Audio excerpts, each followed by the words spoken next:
Paris ऑलिम्पिकमध्ये भारतीय hockey संघ सेमीफायनलमध्ये दाखल. पेनल्टी शूटआउटमध्ये भारताची ग्रेट ब्रिटनवर 4-2 मात. केंद्र सरकार वक्फ बोर्डाच्या अधिकारांवर निर्बंध घालण्याच्या तयारीत. संसदेत पुढच्या आठवड्यात विधेयक मांडलं जाण्याची शक्यता. वक्फ बोर्डाच्या प्रॉपर्टी अधिकारावर येणार नियंत्रण.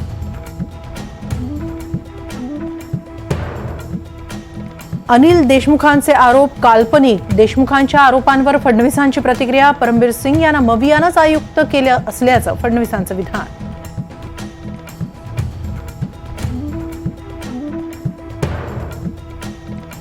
पुण्यामधून राज ठाकरेंच्या महाराष्ट्र दौऱ्याची सुरुवात. सोलापूर, धाराशिवसह मराठवाड्यातल्या प्रत्येक जिल्ह्यात करणार मुक्काम. 13 ऑगस्टला छत्रपती संभाजीनगरमध्ये दौऱ्याची सांगता.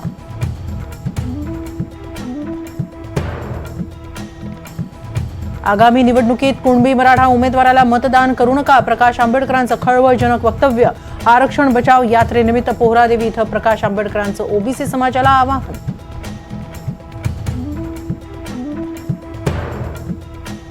मुख्यमंत्री एकनाथ शिंदे उद्या दिल्लीमध्ये पंतप्रधान नरेंद्र मोदींची घेणार भेट. आरक्षणासंदर्भात चर्चा करणार असल्याची माहिती.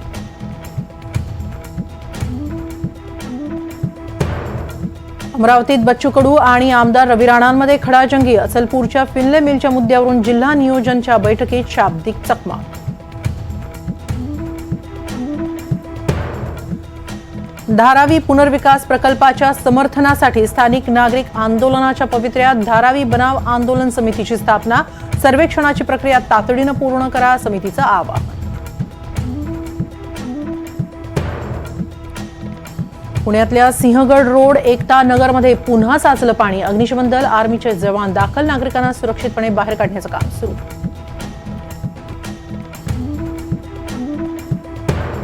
खडकवासला धरणातून पाण्याचा विसर्ग वाढवला. धरणातून 45,000 क्युसेकनं विसर्ग सुरू. नदीकाठच्या नागरिकांना सतर्कतेचा इशारा.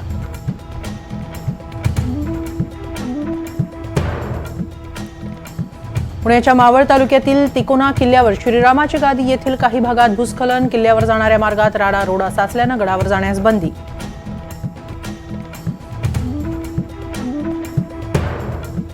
नाशिकच्या गंगापूर धरणातून 4,000 क्युसेक वेगानं पाण्याचा विसर्ग सुरू. गोदावरी नदी परिसरात पूरस्थिती निर्माण. नदीकाठच्या नागरिकांना प्रशासनाचा सतर्कतेचा इशारा.